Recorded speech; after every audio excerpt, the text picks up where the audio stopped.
Subculture Talk. I'm Pat66. I normally host Subculture Shock on Sunday nights, featuring new goth, industrial, darkwave, deathrock, EBM, and synthpop. And in the virtual studio with me today, I've got Alex Svenson. I've actually played a couple of his bands that we're going to talk about. But first, let me say hi. Hi, Alex. How's it going?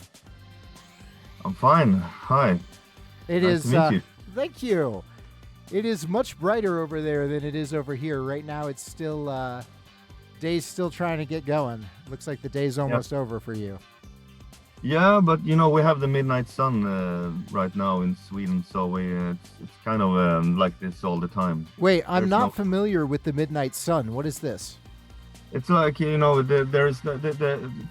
also called white nights because there is never a night in the summertime in Sweden. It's because of the location. We're quite near the polar circle, so this is why it's always like this in the summer. It's that's wild. But it's the opposite in the winter. It's totally darkness. Wow. So, yeah.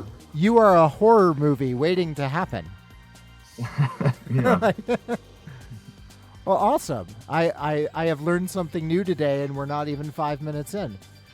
Mm. So, Alex, that was my first question. What is usually my first question is what I like to call the supervillain origin story, which is how did you get involved with like this style of music? Like, why did you start listening to it, and then why did you decide to start making it? Okay. First of all, English is not my first language, so I will do my best. Oh, that's fine. This is your interview, so just do what you can. Yeah. Okay. No, thanks. Well, I think when I was about 10, 11, 12, 13, I just listened to radio. I didn't have much. I didn't have any idols directly, but then something happened around 14 when I was in my early teens. I discovered the electronic music. First of all, Kraftwerk, Depeche Mode. Nice. And the Belgian scene, Front 242, bands like that. So that's how I started making music, with my friends, with my classmates. So we created a band, and we bought some synthesizers and started that way. So actually the synth music or synth pop, or what do you call it, is the first it's my first musical experience. I didn't know how to play an instrument before that, so I started with finger tapping the synth, and then after a while when I started I don't know if it's called a high school, gymnasium in Sweden, it's called gymnasium. When I was about 16, 17, I started playing guitar, and that's when I discovered bands like The Cure, darker bands, and punk. I fell into punk music. That's really the only way one can get into punk music, is to fall into it. Yeah, I discovered Dead Kennedys and Ramones and bands like that, and I was totally knocked by them. So that's why I started playing guitar, and after that I have been in several rock bands, and the way it should be. Mm-hmm. So, but I always had this love of dark music. How do you say, dark rock? Right. Some call it goth. There's so many names for it at this point. Goth, post-punk, cold wave. They all kind of like weave in and out of each other. Yeah, and they're all quite yeah, they're like entwined somehow. So. I feel it's like someone wants to say that their sound is a little bit different than the goth band that came before them, so they called it like Bela Lugosi wave or something like that. Exactly, yeah. I sometimes even call the Doors gothic, because The when I listen to inspiration it is now, there. Yeah. it's very very dark. It's very gothic, and also if you listen to the lyrics by Jimi Hendrix, it's very dark. He was, I think he was actually he was depressed from time to time. So you can hear that in his lyrics. You know? So I think it's been around for a long time, but now it's quite obvious. It's very much a proper base, you know, for bands like us or my solo project Neonpocalypse. Right. And yeah, it's much clearer now because now we have a name for it. Like you said, there are different kinds of how do you say it? Genres, subgenres, stuff like that. Yeah. They keep popping up one after another. We should make up a name of what Neonpocalypse is right now. Let's just give it its own genre. Yeah, some people have said it's in a good way. They have said it's very retro, and I was like, oh, okay, that wasn't really my intention because, of course, I love Fat Gadget. I love the early Human League. I love you know the British synth scene, especially the British one. But I didn't realize I was that inspired by it. So people started to call it retro. That's it. All right, I've got it. Neo retro. It's new music. It's fresh, but it's got that classic style in it. There we go. That's your new genre. Yeah, free gift from me. All right, thanks. I'm gonna use it. No, but I think it's I'm okay with that. But I was a bit surprised because I really worked on. I didn't want it to sound retro. I wanted it to sound, you know, contemporary, modern, or like, you know, the sound of today. So I was a bit surprised, but maybe it's because I haven't really listened that much to new industrial music or new synth pop. I think I'm still a little bit stuck with the old stuff, you know, like Fat Gadget and bands like that, and you know, bands from the 80s. But I think maybe because I appreciate their sound a little bit more because of the organic touch. Of course, they used drum machines, of course, and sequencers and like that. We had that already in the 70s. But I think in some way it sounds very organic. You know, sounds like it's not so flat. Like today, I can have some issues with some techno and electronic music because it's pretty much made in software, you know. Right. So I'm not so impressed by it because to me software is it's kind of flat. I miss the organic, you know, the heartbeat, or you know, you can hear that there is a person behind everything. Well, I think that's the thing is that when this synth pop and Fat Gadget and stuff like that was really starting, yes, they had like programmed drum machines, but there were still people playing along live to it. And even in the programming of the drum machines, I feel like they were still trying to make it sound as if it were an actual drummer playing these strange synthetic sounds. Exactly, I think so too. And yeah, so maybe that's why I'm more into that, because that's how I make music with Neonpocalypse. It's made you know, by hand. I play it almost manually. Of course, I use sequencers and arpeggios and stuff like that, and a drum machine, of course. But I try to play live as much as I can. I think that adds a little bit of heart to it, and it is a noticeable thing. Like I do enjoy modern software electronic music myself personally, but there is definitely a different sound when you can tell when someone is sitting there and actually playing out the notes and manually triggering the arpeggiators and the drum machines, and is really trying to make this sound like it could be played with a live band, even if it's just one person. They're like, because honestly, I was a little bit surprised when I found out that this was a completely solo project from you, because it sounds like you've got a band with you. Yeah, but it's only me. That's impressive. Yeah. That's really impressive. All right. So. Yeah. Yeah. Sorry. No, go ahead. It's your interview. What were you gonna say? Yeah. No, I was thinking about a Swedish band called Agent Sidegrinder. I love them. Oh yeah. I Great love band. Agent Sidegrinder. All right, go on.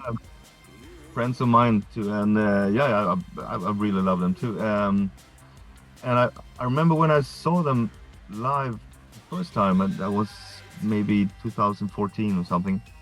I was surprised because I felt like I was watching a rock concert or something, but they only played on keyboards and tape recorders and stuff like that. And so I was wondering why does it feel like it's a rock band playing?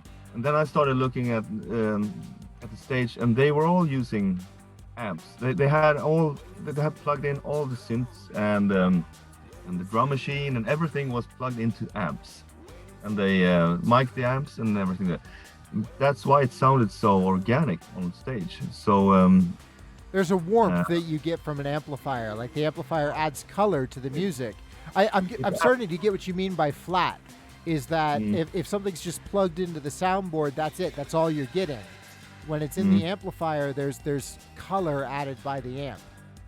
Yeah, some white noise and some humming, and that, and it makes it a little bit more interesting, I think. Yeah. And also, I was thinking some of the French scene in the early 2000s, they sounded quite organic too, even though it was completely electronic. Bands like Justice, Daft Punk.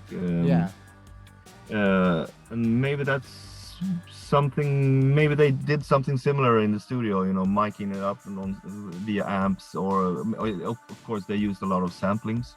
But it always sounded very organic. All right. Especially the last record they made, Daft Punk. Oh yeah. Very organic. I mean, it sounded like something out of the 70s. Yeah, exactly. Yeah, it's very warm, very inspiring to listen to. So that's how I want to continue working as well. If I'm able to do it, I will do it. Okay. But I still haven't played live with this project. It's very much fresh because I released it in January, I think, and everything was finished back in October. So it's quite fresh. Yeah. I've got it. Different genre title for you, since you didn't want to seem retro. Okay. Yeah. All right. Organic synth. Organic synth, yeah. Yeah, because sounds like something from the green what's it called, the Community. Yep. There we go. It's a juxtaposition. But it totally makes sense in context, where it's synth music that's meant to sound more organic, like it's being played live. Yeah, maybe, yeah. There we go. All right, I'm gonna figure this out by the end of the interview. We're gonna have a genre for you. You're gonna get your own. Everybody gets their own genre now.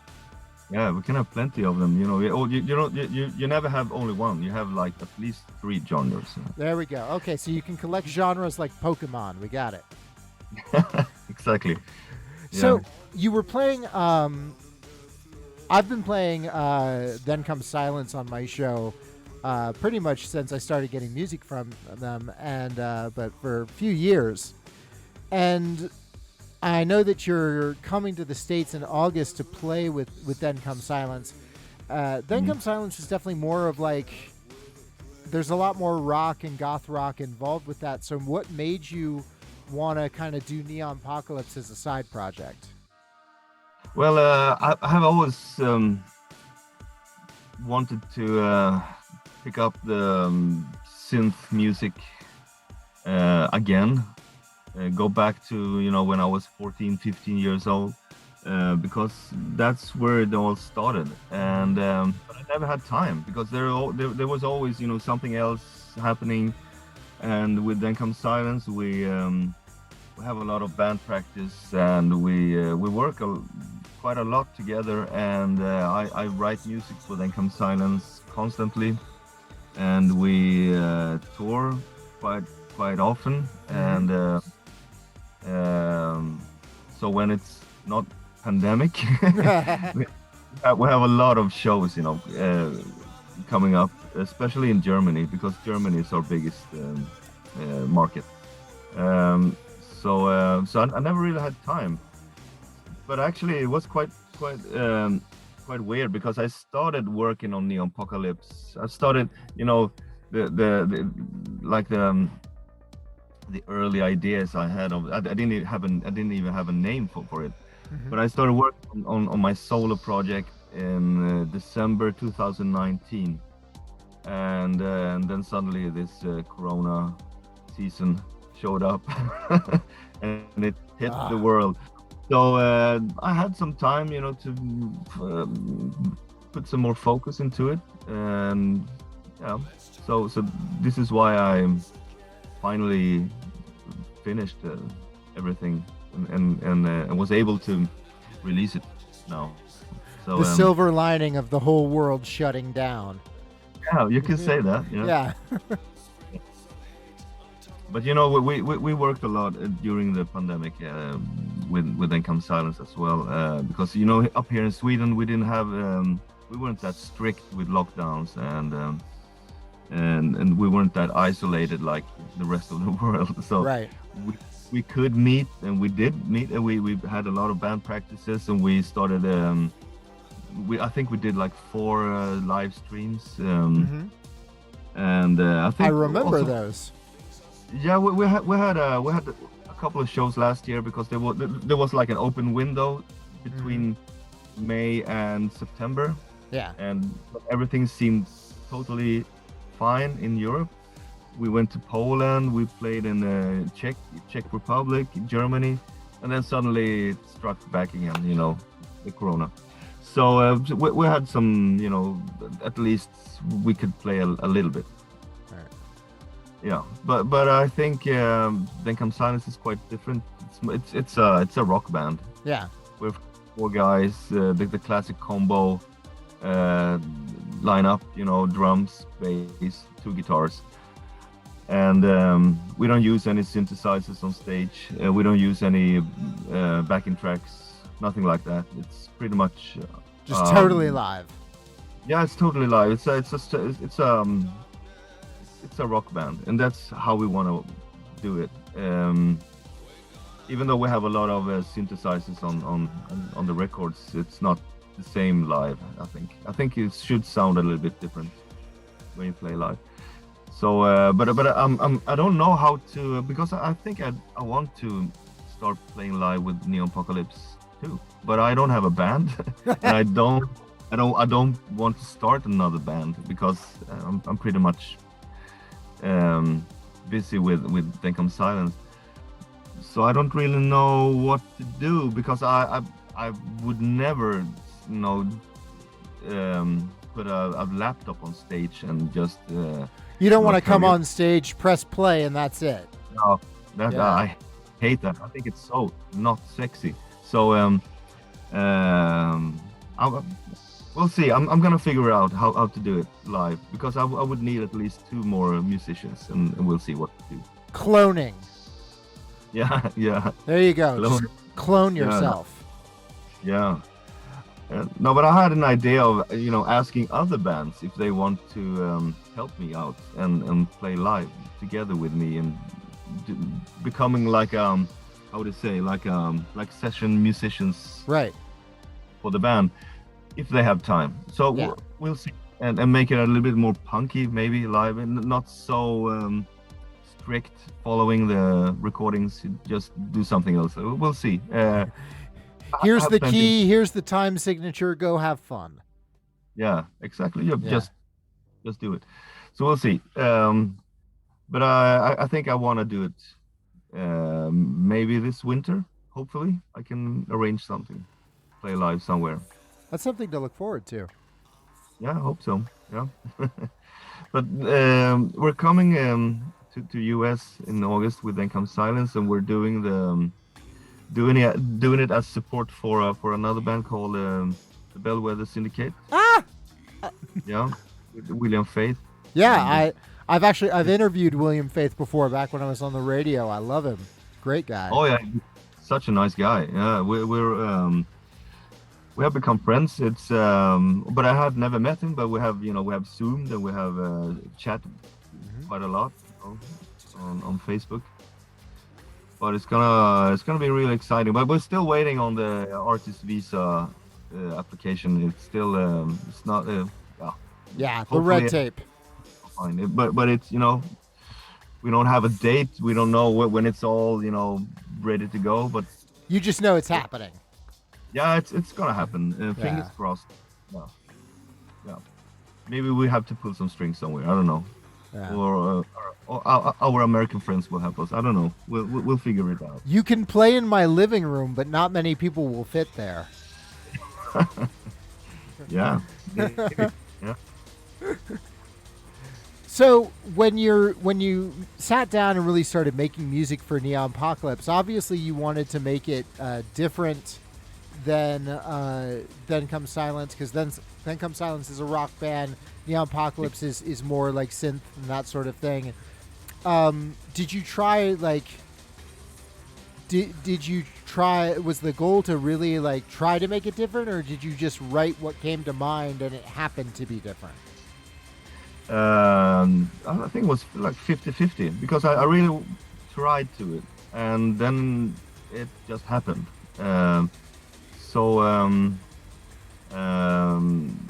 Because it's when you start writing or making music for an album or an EP, then it's a project, and you have a vision. What do I want to make of this, and how should it sound? I know you kind of create a vision. You have you have an idea. You have to develop the idea, and so quite early it sounded very, very different from the band, and the only hard work was actually to find the right sound. Okay. Because it's so much easier to make songs for a rock band, because first you start with the harmonic, with the chords, and you have a riff, or you have an idea, you have a chorus or something. Sorry. But then it's like everything kind of goes quite automatically into rock. But when you work on a synth project or an electronic project like this, there are like 1,000 ways to make a kick drum sound good. Yeah, so, it's almost choice paralysis. Like there's all these options there. Which one do you choose? There's so many options. So actually, I actually did. I think I had to start over like 4 times or something, because I didn't like the sound, and didn't sound good at all in the beginning. So I worked especially on the drums, on the kick and the snare. So I started creating it on my own, and then I sampled that sound and used it for every song. So it's kind of, I'm gonna use the sound of the kick and the snare on every song from now on. So now I have it. You found the right one. It took you days, weeks, whatever to make it. But now that you've got it, that's your sound. You're done. Yeah, but it took me a year. The first demo doesn't sound good at all. It sounds really poor, and yeah. But now I think I finally found something that worked really good, and I tried to not pick up bass, but a couple of friends of mine that listened to the early demos, they said you need something more than just a synthesizer. I think you should pick up the bass again. So I did.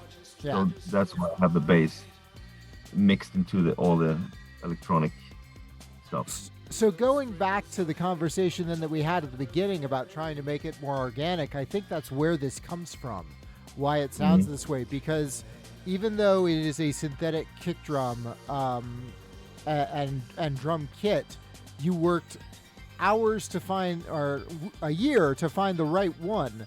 And then once you did it, you used it for every song. And so it's kind of like you've got a drummer who's got just a very specific kit, and that's what he's playing for every song. And then you have different synths in every song, but you also have that live bass kind of grounding it again. So it does give it that feel like there's other people in the studio recording with you while you do the synth stuff. Yeah. That's correct. Yeah, and I think that's also why people kind of feel like it harkens back to older synth, even if it doesn't sound the same. Like, there's definitely a difference between this and Fad Gadget or Depeche Mode or any of the early electronic artists. But it's made in a similar way, where you're trying very hard to make it sound like it's... You basically built a band from scratch, but then that's your band and that's your sound, and you're going to keep that for every song. And so what changes, you have a lot of bands out there that each song they use a different drum sound. Each song they use a different bass or different synths, and you've decided, no, these are my instruments, and now I'm going to make a bunch of different songs with that. And that limiting factor, which came about, it seems just because there were too many options. So by limiting yourself, you made it sound more organic. You made it sound more like it's a band. Yeah, you make everything much clearer now. I'm starting to understand what I have created. Yeah, welcome. You're on the Pat Thinks Too Much show, so this is often what happens. So I kind of created a virtual rock band. Yeah, it's like playing a computer game, build your own band, and that's what you did. Here's what my drummer sounds like. Here's what my bassist sounds like, and that's so cool because again, it blows my mind that one person can make an album that sounds like a rock band but with synthesizers. Yeah. So and it all came about because you had too many choices. Exactly. Yeah, with too many. Yes, but I have started working on new music. So hopefully there will be time later on this year. Focus on Neonpocalypse, because with Then Comes Silence, we only have tours and shows coming up. Right. I'm not gonna write any music for that band. So I can rest a little bit with Then Comes Silence, just play live, and that's about it. And then Neonpocalypse, I can start making songs when I have free time. That's good. So yeah, hopefully I will have something ready for next year. That would be fine. Awesome. That would be awesome. I'd love that. Yeah. So when you're writing vocals and lyrics for Neonpocalypse, was it important to you to make sure that even lyrically and the way the vocals are delivered, that it's different from Then Comes Silence? Or were you not worried about that? Were you just like, these are the lyrics that work for this song? No, I work exactly the same with both projects. So regarding the lyrics, it's the same way of working. I collect lines. I'm writing lyrics all the time. I listen to what people are, to other people, and read a lot, and so I just collect phrases, lines, words, and put them together, and and I use them for my songs. That's how I work. It's like a collage, Yeah. with different phrases. So did you feel like it all came together and there is a theme for Ish, which itself Yeah. is it, or was it more of a collage sound and just whatever worked? It's a theme. There's a theme, but it's also built on collages. Every song has its own story. I think the first one, Broken Circles, is pretty much about today. What's going on post-Corona. I don't want to make it sound like a Corona, sing about Corona blues, because everyone's quite tired. Yeah. No one wants to talk about the pandemic. It's over, even though it's not really over. It's kind of over. Right. But it's pretty much about that and what's going to happen afterwards, and let's see. The light actually quite simple. It's about my family. Yeah. Because I'm quite I have my darker days, and it's really good to have a family, my daughters and my wife, to make it everything worth getting up every morning. And then Game Over is about a friend who actually he took his life last year, and to me it was well, I can say it wasn't really surprising, but when it happens, it's of course it's a shock, so it's he never mentioned he was going to do it, Right. but he finally did. And I remember he once told me when we were younger that on my headstone I wanted to put the words "Game Over," because Right. his life was like a long game. It never ended. He never started any family, or he never got married. He couldn't really stay in a relationship. He was, maybe some people would say he was a fuck up, and but I needed to write it down. So that song is about him.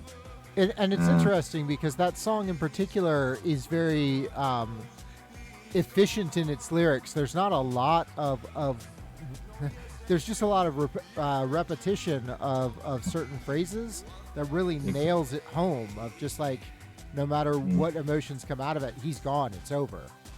Yeah, he's gone. Yeah. Yeah. And the last song, I don't really know. It's just a kinky. I just felt like doing that. So nothing special. just had to write a song about, had to write a song about sex. It's just required. Yeah. Because you're writing synth pop, so basically you have to write songs about sex, God, and crying, and you pretty much hit most of those. Like we just need your religious album now. Yeah, you have to fill the boxes. Yeah. Yeah, that's true. So, listening about your lyrical process, though, it makes a lot more sense as to where this imagery comes from, because, like, Game Over, for instance, just starts with a magnet of light and fire, and it makes more sense to me now that you're basically picking out phrases that you hear and then weaving them into telling a story, because that, like, wow, what is that even talking about? But then when you tell me about your friend, I was like, oh, so magnet, he can't really ever escape what he's in. He's just pulled to it. That's clever. Yeah, thanks. I used to be, I am an English major. I graduated with a master's in teaching English. So these are the things I focus on. Yeah, that's cool. Yeah. Uh, but it's like I said in the beginning, English is not my first language, but it's I sometimes call it rock and rollish because that's how I got the English. When I was a kid, listening to Kiss and Led Zeppelin and all that, and Depeche and all those bands um, after a while. So that's how I learned my English. So I call it rock and rollish. No, that makes total sense. With the when the words that you're most comfortable with are the words that are regularly going to be repeated in rock songs, that changes the words that you use and gives it a certain feeling to it. So even when you're making synthpop, it kind of sounds like rock and roll because of the influence that these other bands had on you and on your language. Is there a reason that you chose to write in English as opposed to your native language? Yeah, pretty much because of what I just said, the rock and rollers thing. Because to me, it's this is the language that I learned. When it's connected to music. Of course, I have. There are some great Swedish artists singing in Swedish, but even though I'm Swedish, I've lived here most of my life. As a kid, I actually lived abroad. I lived in Argentina, Peru, Spain, Switzerland, because my dad he was a businessman. So but I feel Swedish, but I also don't really feel that I fit in my own country. So, for instance, I usually get a lot of questions when I do interviews about Then Comes Silence. If they're talking about like, is there a Swedish sound, blah blah blah, something like that.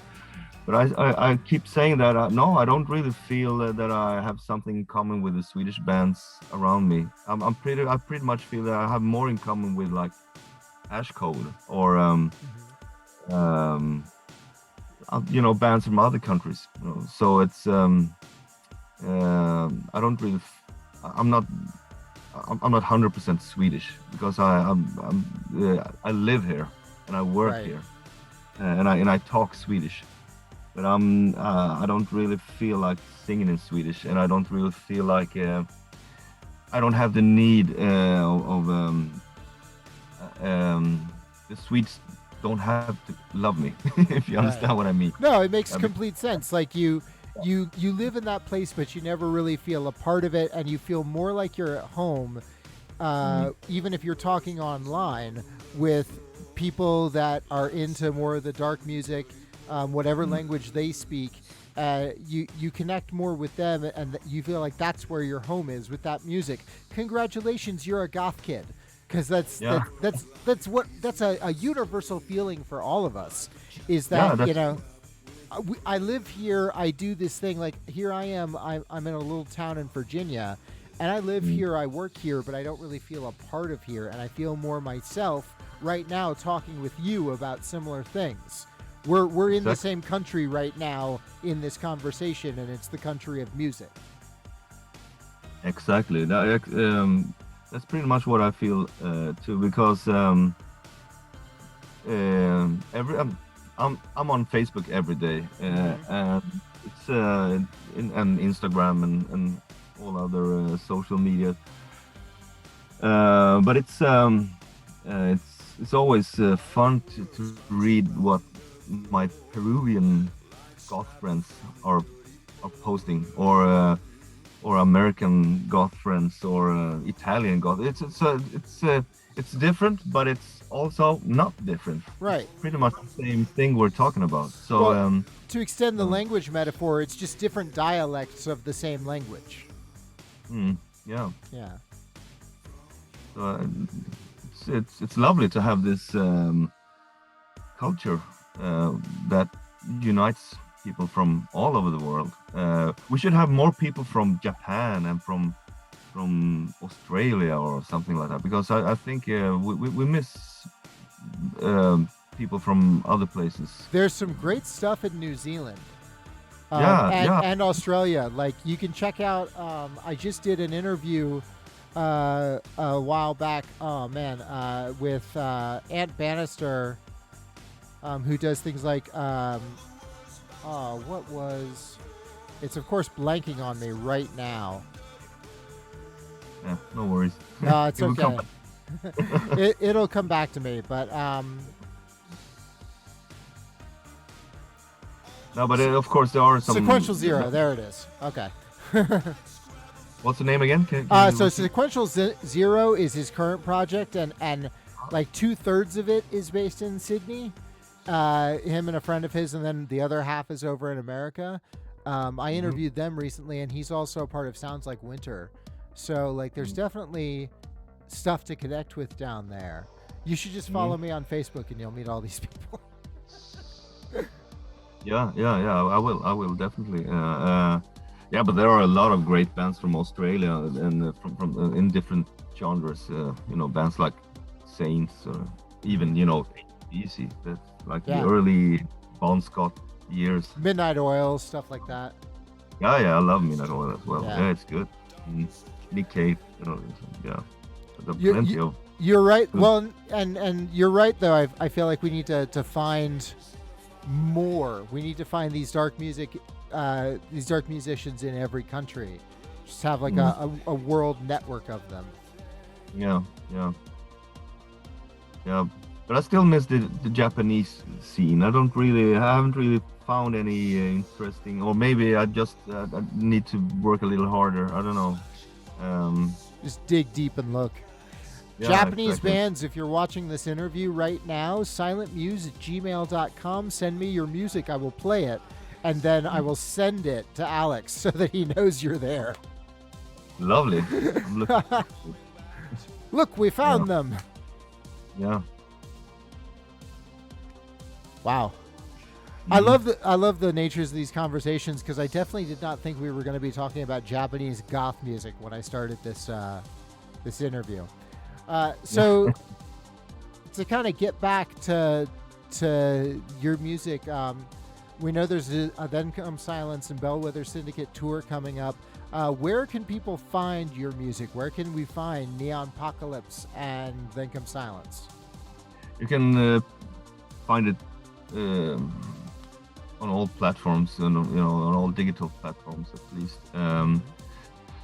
Bandcamp, of course, Spotify, Apple Music, wherever you look, I think. Especially Then Come Silence, it's available almost everywhere. Right. Neonpocalypse actually is in 2 places on Bandcamp, I discovered. So. Yeah, of course, yeah. The label as well, Swiss Dark Knight. Yep. And I still have a couple of the EP CDs still, so they're available on Bandcamp. Okay.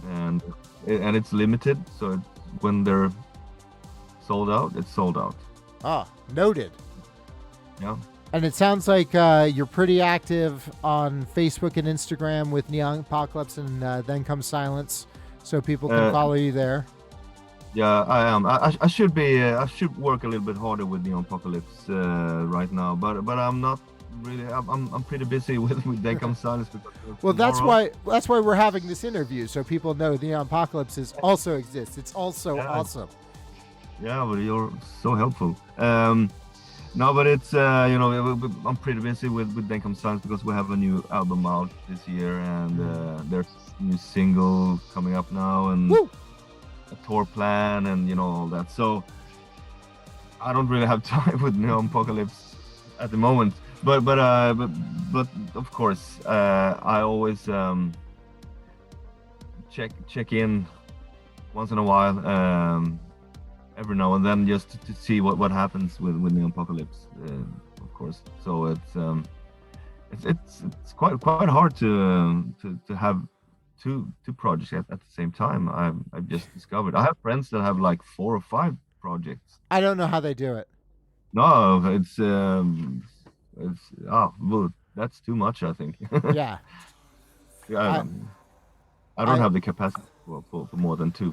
I have 3 weekly streams, and I'm already overwhelmed with that. So I have no idea how people have like 5 different bands. Yeah, that's incredible. I'm impressed if they manage to keep going. Well, I think that a part of it, though, is that like when you are in a bunch of different bands, usually someone else in that band is responsible for promoting it. And I think that's one of the hard parts. This is something that I've been talking about on my personal Facebook a bit, is like with Then Comes Silence, you have like, what, 4 other guys in the band? Yeah, we're 4 4 band members. Yeah, so 3 other guys with you that can all get the word out and can all, and you know, you have a label with it as well. For Neonpocalypse, it's just you. So Just me, yeah. So you're not only the keyboardist, the singer, the drummer, the bassist, but you're also the only person in that band that can promote it. Exactly. And you have that. I think that's a thing some people don't understand about their musicians, is that a lot of their favorite musicians out there are busting their ass on a daily basis, not only creating music but also having to promote it. Yeah, we're doing Then Comes Silence is a company. Yeah. So we have an accountant, we have to pay the taxes, and What? You have a person in Then Comes Silence who is just, their job is the accountant. Yeah. But she's not a member, but she's working for the band. Helping us with all those papers and documents. Wow. Then Comes Silence Incorporated. Exactly. Yeah, it's a company. But it makes it much easier to have a company, because then you can, it's easier with with fees and for instance, when you're buying flights for the band, and so it's when we have our own studio, we have to pay rent for it. It's easier if it's a company on the contract instead of 4 guys. Huh. So it's So was it a lot of work to get yourself to become a company, or were there just a bunch of forms you had to fill out? Of course, there are always a lot of forms to fill out and a lot of paperwork, but it's okay. Yeah. That's fascinating. I hadn't considered that aspect of the music biz. Yeah, but it's we're all freelancers and we're quite used to it, how it works. So it's quite easy. Huh. Well, Alex, this has been. Sorry, I didn't mean to cut you off. No, it's quite easy when it finally starts, rolling a little bit. So it's I've been a freelancer for more than 20 years, so it's I'm quite used to how it works. You can make Neonpocalypse a subsidiary of Then Comes Silence Incorporated. Maybe that'll help a little bit. Yeah. Yeah. Get some people that are working with that company to then help you with this one. Exactly. Yeah. But this has been a fascinating conversation. I've learned a lot about the behind the scenes, about the music biz, about how you make this music sound the way it does. I also learned about Sweden. I had no idea how the sun works in Sweden until today. So thank you very much for your time and for appearing on the show.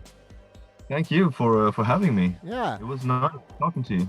Is there anything else that you want to tell the world before I let you loose? No, I think I'm pretty much I'm done, satisfied. I think it was a good talk.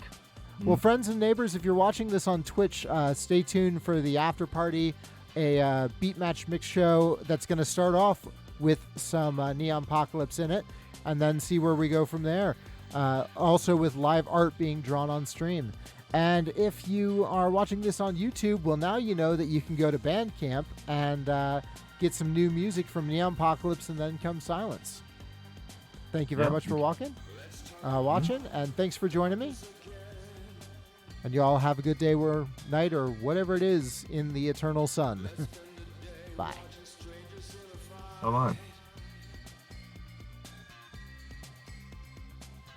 Little sprinkles of hate on top of everything. Are you still there?